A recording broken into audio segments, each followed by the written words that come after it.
My name is Hamzah. I'm the North Regional Manager for MEND. And you're probably wondering, what does MEND stand for? It's nothing to do with plumbing or electricity. It stands for Muslim Engagement and Development. Now, MEND seeks to enable British Muslims to engage more effectively with political and media institutions and play a greater role in British politics and society by instilling confidence, competence, and awareness.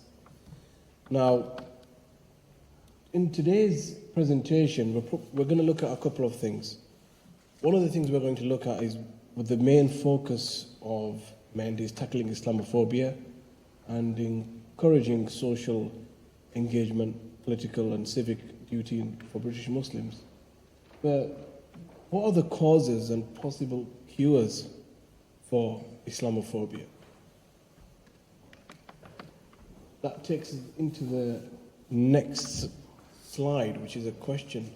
Now, this is where I'm going to have to ask the shy people and the extroverts to get involved in this. How would you define Islamophobia? Any takers? Yes. So it's a phobia, I felt. Usually it's this as a fear there. So, yeah. I'll go back to the mic. So it's about fear. Fear of something maybe that's different is my sense. That's why, because it's a religion which maybe the individual who is phobic doesn't identify with at the moment, they have a fear. And that's causing them to lash out in defence. Yeah, that's interesting. Anybody else? Yes. I would say ignorance. Ignorance? Yeah, because the phobia thing, I know we use it for quite a lot of different places, but I think having a fear of a person is not really... Doesn't make sense. Yeah. Yeah. Like, it's a lack of educating yourself and finding out about different Ignorance, people. yeah, like you mentioned. Anybody else going to have it? Yes, David. Yeah, I don't know about the definition, but something that I think is true about Islamophobia is that a lot of people have a very superficial and mistaken idea about what Islam actually is. And that is stoked by a lot of, media misrepresentation, false news. I mean, I've even read, quite a distinguished American philosopher writing about Islam and saying Islam is a religion that propagated itself by war, and it's a fundamentally, militaristic religion, which is, I think, totally untrue. So some of these misunderstandings are actually circulating in the level of the intelligentsia, and people have completely mistaken ideas about what Islam actually is. Of course, there are those individuals who Muslims who misinterpret their own religion and misuse it, and unfortunately that does play a part. Yeah, I think everybody's done a great job of defining Islamophobia, but the next slide comes up with a definition. Now, this definition, although there is some resistance towards it, I think it defines Islamophobia quite well. And this is by the All-Party Parliamentary Group on British Muslims. They issued a report, and this is the definition they came up with. Islamophobia is rooted in racism and is a type of racism that targets expression of Muslimness or perceived Muslimness. Now, the latter of perceived Muslimness is very interesting because many people may define that in many different ways. Oops. Sorry about that. They may define it in many different ways, but one example that really helps understand what perceived Muslimness is that it's not necessary for a person to be a Muslim or subscribe to Islam to actually receive the Islamophobia. And I'll give you an example of something that's happened quite common, and quite a couple of my colleagues have come across this. A Sikh gentleman, or even some females, they wear the turban, and especially the Sikh gentleman who has a beard He's minding his business and walking the street, and then is attacked by a person who perceives them to be Muslim because of their religious attire and misconstruing these things. So this is where perceived Muslimness is quite important, because it's not just about Muslim and Islam, it's about the perception. And that takes us to another definition. A definition that is another term that is used instead of Islamophobia is anti-Muslim hatred. Now this slide works extremely well in helping understand why Islamophobia is the more correct term. Is anybody going to have a go at defining anti-Muslim hatred? What things would be categorized under it? Anyone? There's no wrong or right answers here. Yes. Parents? Appearance? Yeah? Interesting you say that. Verbal and physical attacks. Now, anti-Muslim hatred, just like this iceberg is portraying, most of the iceberg is underwater, and that's the large part that is not seen. And the iceberg that is above water is in plain sight. Now, systematic prejudice, absolutely. Now, the issue that anti-Muslim hatred has is it won't cover the parts that I will reveal shortly, which is the large part of oppression, injustice that people face. Anti-Muslim hatred is restricted by verbal and physical attacks, whereas Islamophobia covers discrimination, stereotypes, exclusion, and marginalization. Now, this is why a lot of Muslims feel that Islamophobia is a more correct term to use, because it encompasses the iceberg that can't be seen as well as the iceberg that can be seen. A question. Now there's no wrong or right answers for this. Again, it's a workshop. Islamophobia isn't as bad as some organizations portray it to be. How many of you agree? Put your hands up. Was that a hand? No, I was just thinking that it's difficult to say. Difficult to, yeah, absolutely. Would any people that would disagree with that? Yeah? Disagree? You have to define that, though. I mean, if you'll do. Absolutely, yeah. But this next slide, couple of slides, or depending on how many I've put in, it'll give us a bit of a picture on, is it as bad as it seems? Now this is, Childline has published a statistic that 69% increase in racist bullying in playgrounds, with the most common terms used being bomber and terrorist. Anybody have an idea of who they were referring to by using bomb and terrorist? Anybody? Yes? It's definitely going to be Muslim children, or those who are perceived as Muslims. Absolutely. It is actually more than likely that it's Muslim children. And something that's interesting, I'm sure many of you are parents. How would you feel if your child was being called that in the playground, in somewhere it's supposed to be a safe place, a place of learning, and they're being called bomber and terrorist? This is another example of institutional Islamophobia. People submitting CVs with Muslim-sounding names are 3 times less likely to get a job.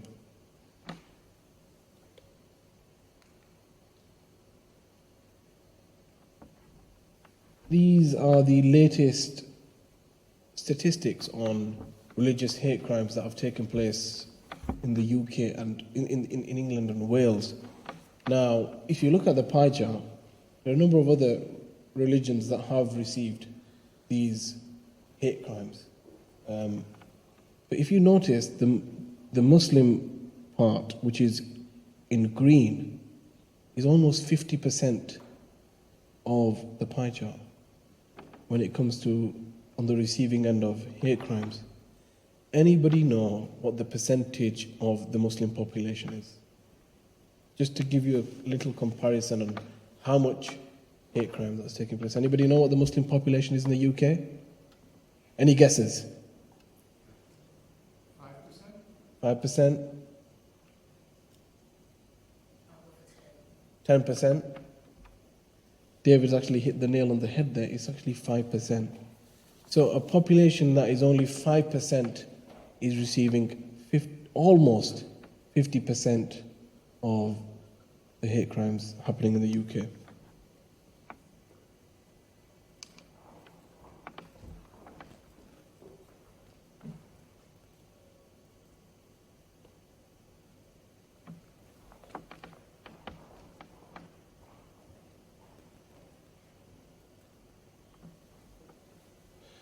Now, this is something else that the APPG has published in regards to something I would say that relates to mental health. A striking aspect of the anonymous victim testimonies was the impact on the mental health of the victims, which often included feelings of isolation, having nobody to turn to, feeling neglected by the police, and the sense that there was no point in reporting the crime, avoiding public spaces, or having to move house or school or jobs to put an end to the abuse. And this is something very important, being at Mental Health Awareness Day. These are the feelings that people who receive these hate crimes feel, these Islamophobic attacks. Now the next slide has a video of a child. I am going to give you a little bit of a trigger warning. There's no video as in terms of pictures and a picture of the child. It is an ongoing case. To give you a little context, this child is actually based in Leeds, attending a school in Leeds, and because of what they have been going through, they've been taken out, or he's been out of school for 3 academic years, and the case is still ongoing. And the video is of the child describing what he or she has been going through.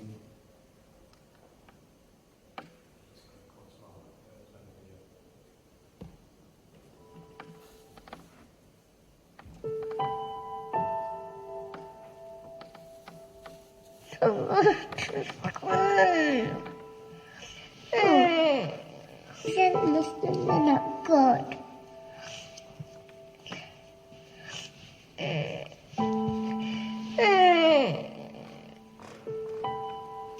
She's Muslim, she punches and she pushes, and you're saying Muslims are not good.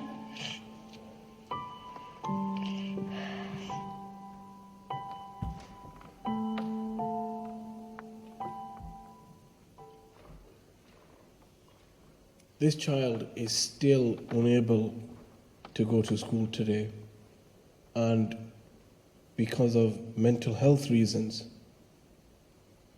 the authorities tried to get them to transition to a new school, and they couldn't. Going to the causes part of the workshop, anybody have any idea of what is causing Islamophobia? I know David mentioned a couple, media, but anybody want to have a go?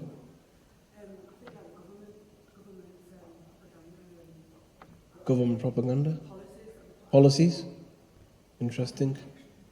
Anybody else want to have a guess of possible causes? There's obviously numerous causes that a person can state, but anybody have any particular or specific ideas? Fear. And I think also the ignorance has already been mentioned, and it's systematic prejudice, which is again what I was referring to. Systematic prejudice, absolutely. From the top, it's not just at the lowest root, It's top down. Yeah. And to add to what Hamzah is saying, I'd say that education in schools is absolutely shocking when it comes to other religions. I think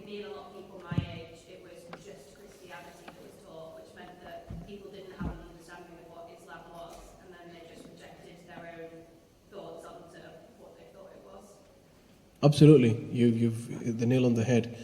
So I would say it's a fear of the unknown, and the known that exists is quite scary. That's been portrayed in the media, and that takes us directly to the next slide. Is one of the causes is media negativity. Now, media negativity is usually Muslims or anything Islam related being portrayed in a negative light. And seldom will you see anything positive. And if you have a look at this statistic, for every one moderate Muslim mentioned in the press, there are 21 references to extremist Muslims. Now, to give you some context and relatability to this, imagine a person X, applying for a job, and the place that is providing the vacancy is saying, can we have some references? And the references provided are the total number is 21. One of them is, let's say for argument's sake, is good, but the other 20 references are negative. How likely is that person to get the job? Anybody think they're very likely to get the job? Not very. I wouldn't think so either. Now, this is the stark, unfortunate reality of how the media is portraying Muslims or Islam. There's also another cause, lack of legislative protection. Now, I know my colleagues at Stop Hate were mentioning a couple of things about hate crimes and reporting, and I'll come on to that shortly. But anybody know if there is any legislation protecting Muslims from Islamophobia? Anybody? Yes. So I also experienced an Islamophobia incident around the time of Brexit. I reported it to the police, and they said that it would only go down as just a hate crime. So it's not given its own, and I'm correct in thinking it's not given its own label as an Islamophobia. We're going to come to that shortly, yeah, but I'm very sorry to hear that. Anybody else?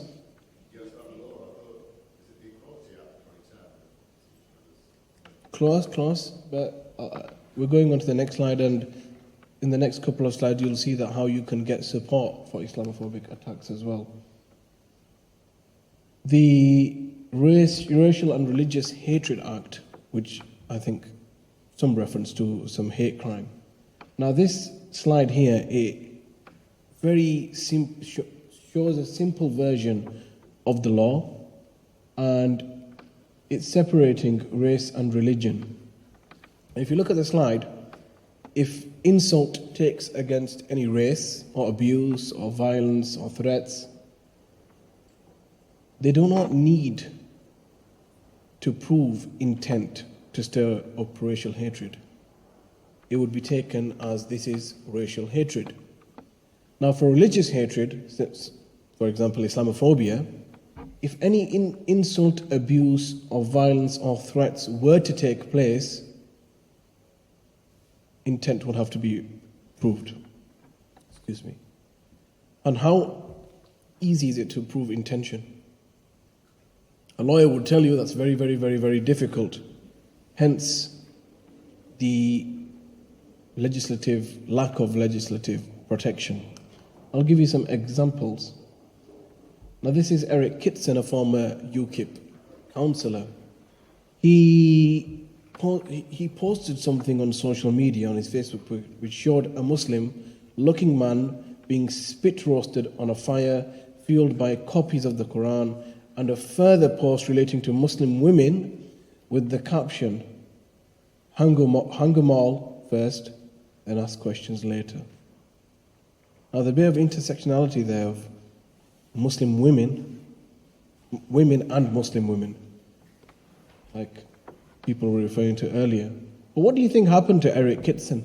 Anybody want to have a guess? Do you think he was removed off social media, or cancelled? Anything? It wasn't in the media, first time reading it, so...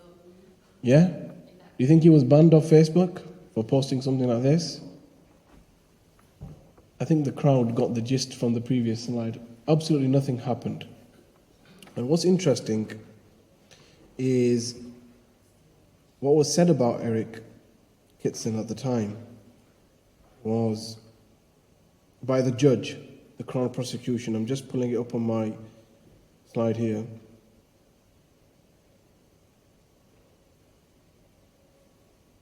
Just bear with me. The Crown prosecution ruled that whilst his words were insulting and abusive, possibly even threatening, they could not prove intent, which is the issue that we face with the legal system. Cause 3, structural barriers preventing Muslim participation in civic society. Now the next slide is with regards to structural barriers. Anybody have an idea what it means by structural barriers? Any guesses? Like public service use and things like that. So how you treated in schools, hospitals, things like that. Yeah, something similar to that.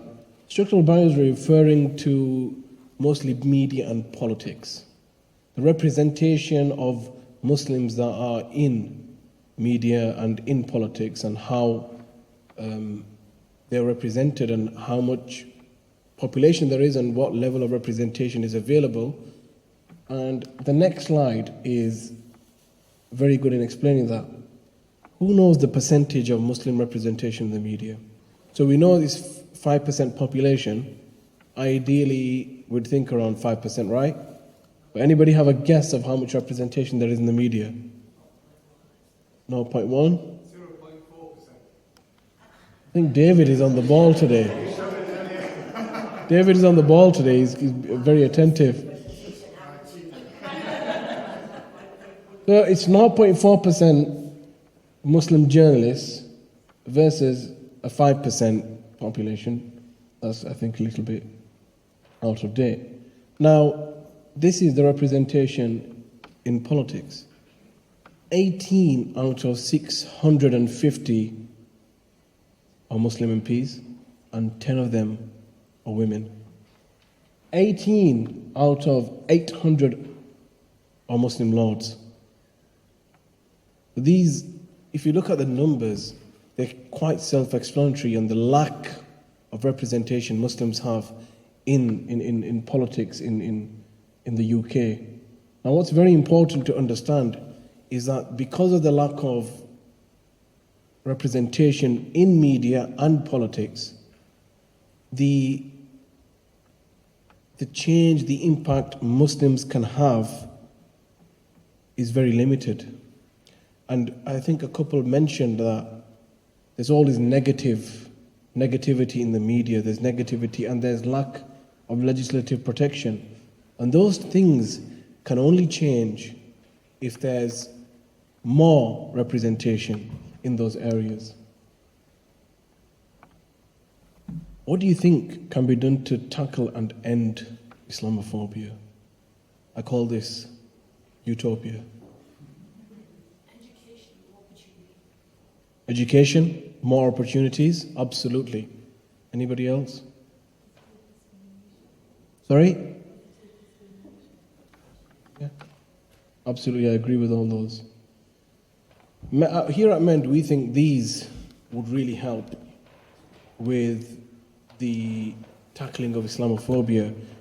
And something that Stop Hate was very keen on and very repetitive was reporting. Although we understand things may not be done, but it's very important that we report these Islamophobic attacks, because when policymakers look at statistics, what the first thing they're going to say is, how much does it actually take place? Now, Stop Hate were very good in presenting that.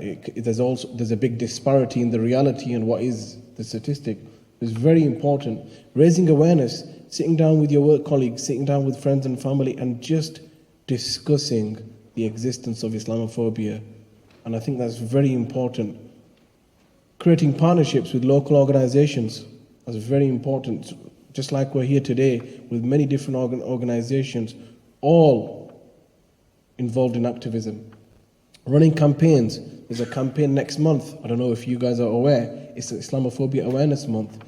Participating in these campaigns and asking your colleagues and people to recognize these campaigns is very important, because much can be learned from those, and engaging with stakeholders, your local MPs, and even mentioning to your police hate crime commissioner that, what are you doing about Islamophobic attacks in this area? It's very important we bring context to our local areas. And one more question we have here. What would you do if you see someone suffering from Islamophobia? Anybody have a clue? Other than reporting? I just want to tell a story. I was in a city centre a few weeks ago and had my name. I turned around, it was somebody, I teach in the Buddhist centre. This person used to be a student of mine, a Buddhist student, and I hadn't seen him for years. And he sat down and started talking, and then suddenly all of this terrible stuff was coming out. He was in complete fear. And there was nothing I could say that could reach him. It was a shocking experience that I had. This was somebody that I say that used to be a friend and a student of mine.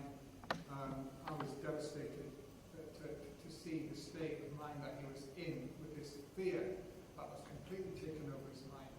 But sometimes it's so extreme, there's really not anything you can do.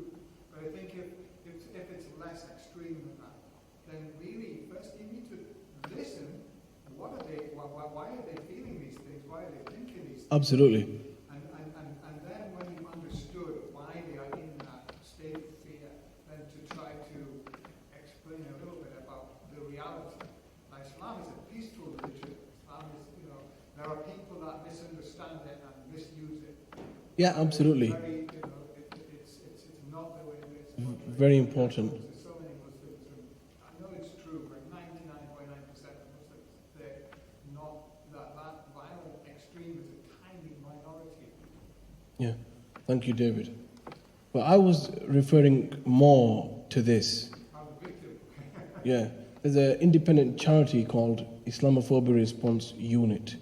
If anybody you know, you in your family, yourself, these are people that you can reach out to, and feel free to take pictures, jot down their contact details. They're fully funded. They have a legal team that can support you throughout your unfortunate events that have taken place, and they can provide you with legal advice as well. And it's very important that we support organizations and charities like this, because who else can you turn to?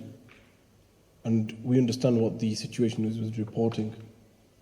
Now, what do you think MEND does? Islamophobia Response Unit isn't MEND, but what do you think MEND does?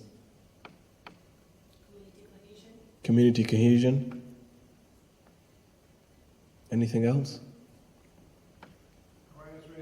Awareness raising, absolutely. Now, MEND is a not-for-profit, it's an NGO as well, and it has 4 main objectives. One of the objectives is major reduction in Islamophobia in UK. Second, Muslim community empowerment, especially in media and political engagement. Secure Muslim future for our children in Britain. I think we really highlighted that in that video, and how important the children are. And general appreciation of reality and contributions of Muslim and Islam. And I think David touched a lot upon the reality of Islam and what is perceived in popular media. This is something else that we provide, free trainings. So the workshop that I'm currently carrying out is causes and cures. There's others. What is Islamophobia? The APPG definition. Political masterclass, media masterclass, active bystander training, which may be known as upstander, as our colleagues put it quite nicely. Why Islamophobia is not your fault. These are trainings. Feel free to contact, and I think you can get my contact details from Heather if you're interested in those. This is a very important quote by Nelson Mandela, and I'd like to end on this. No one is born hating another person because of the color of his skin or his background or his religion. People must learn to hate, and if they can learn to hate, they can be taught to love. For love comes more naturally to the human heart than its opposite. I'd like to end on that. Thank you very much for listening. Thank you to the event organisers for having men today. Wow, how amazing to be in this space and we're talking about all these different topics. Can we give another round of applause for men and all the work we do? When it comes to hate crime, Sorry, Marina, we do have some questions and answers if anybody does have any more questions and answers. Okay. And if we are under pressure for time, I think you can contact us through my email. So we're going to just say 2 questions, and I just want to let the crowd know, like everybody to know, that we are running late, fashionably late. You can do it with me. And for our young people's panel and the conversation, we want to apologize for any delay that this has taken. But I think this question and answer would be great for us to be able to get bigger insight. So 3 questions only instead of 2. And answers quick and I just direct. wanted to ask you, it says report, and then it had a picture of a police hat. For a lot of people in the community I live in, which is Hare Hills, reporting to the police is really traumatic. And I just wanted to acknowledge that. Like, the responses are shocking, in my opinion. I think the police officers I see walking around are primarily white. And I think reporting to them is extremely difficult in the state they're in at the moment. Yeah, and I appreciate that. And the answer to that is the Islamophobia response unit actually helps you. So if you have reported to the police and you've had an unfortunate experience, you can contact the Islamophobia response unit and they can log this, because they're also logging down every attack, so they can draw on their own statistics. Because, like you said, people unfortunately don't find comfortability with the police at times. Any other questions? Hi, I'll try to keep it quick. As you were all talking, and also the previous presentation, I spoke to you about my daughter who was on the receiving end of an Islamophobic attack. Well, she sadly experienced another one on Friday on the way home from university on the train. And we were talking about what had happened, and it was very upsetting for her. And she was sat there in tears, and she simply said, "Who's going to believe me? No one even thinks it's that bad. Like, even when I speak to other people of the same race, they're like, oh, you know, it's really not that bad. It happens to us all the time." But I think more than anything, when you're on the receiving end of Islamophobia, racism, any kind of prejudice, it becomes absolutely exhausting. It happens all the time and day in, day out. I mean, I remember going, she went to an event at the O2 Arena, First Direct here, and when she went through security, because she wears a hijab, patted down really thoroughly and kind of humiliated, whereas everyone else is allowed to walk through. So her sister, who doesn't wear a hijab, she got through no problem. Do you know what I mean? So incidents like that. Yeah. And I think for a lot of young people, it becomes a case of, well, what is the point of telling everything that I go through? Because it's so much that I'm having to experience on a day-to-day basis.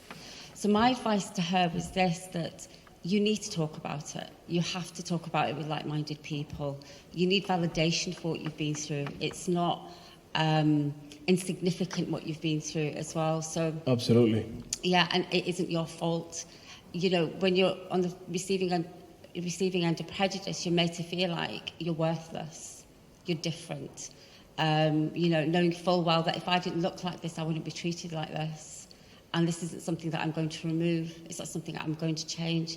But you have to take your empowerment from others, from allies, and certainly your own community as well. Absolutely. Yeah, but speaking up is important, definitely. I think some of what you were mentioning, you can correct me if I'm wrong, is similar to gaslighting, where your problem isn't as, oh, it's not that much of a problem, everybody goes through it. This is very, very troubling. I'll keep it very short. What this sister very rightly said is, we need to discuss this. And this is why that's part of raising awareness. You're raising awareness not just with like-minded people, but people that are not like-minded. And this is why we have this workshop of causes and cures. And a lot of people, when they look at this workshop, they're surprised. Is this really the case in Britain? Because it's not going to be posted on the media on a regular basis, whereas other things are. So I would definitely recommend contacting the IRU. It's completely free to anybody who wants to use it. And if you have any other questions, please get my contact details from Heather, and I'll be more than happy to answer any other questions. But thank you very much, everybody, for listening.